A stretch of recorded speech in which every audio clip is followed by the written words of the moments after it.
Што денес му се случува на Скопје, како му се менува ликот и колку новите генерации ќе ја паметат историјата на духовното и јавно изнесување на својот став, е контекстот през кој секој уметник на свој начин ја изгради својата ликовна приказна.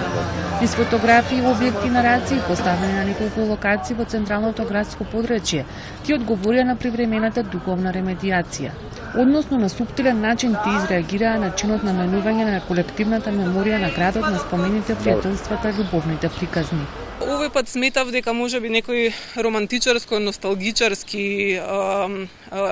јазик ќе биде оној кој што ќе биде симпатичен и единствениот кој што можеби може на благо да парира на ова мегаломанство кое што секаде околу нас се случува, грандоманство, нели, кое што покрај своите големи димензии парира и не може ништо друго покрај него да преживее.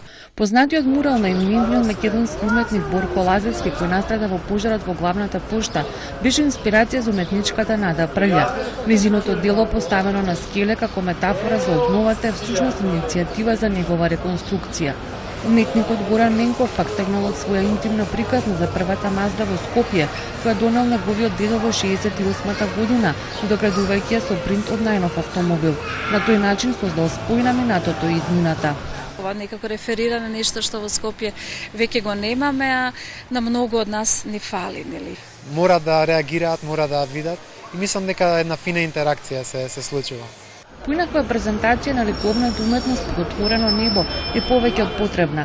Исто така, потенцирањето на авангардната уметност е нешто што е важно за развојот на современата ликовна сцена кај нас, смета председателот на ДЛУМ, кој најави реализирање на повеќе вакви проекти. Сметам дека вакви ликовни манифестации под отворено небо треба да има. Од проста причина што немаме галерии во градот.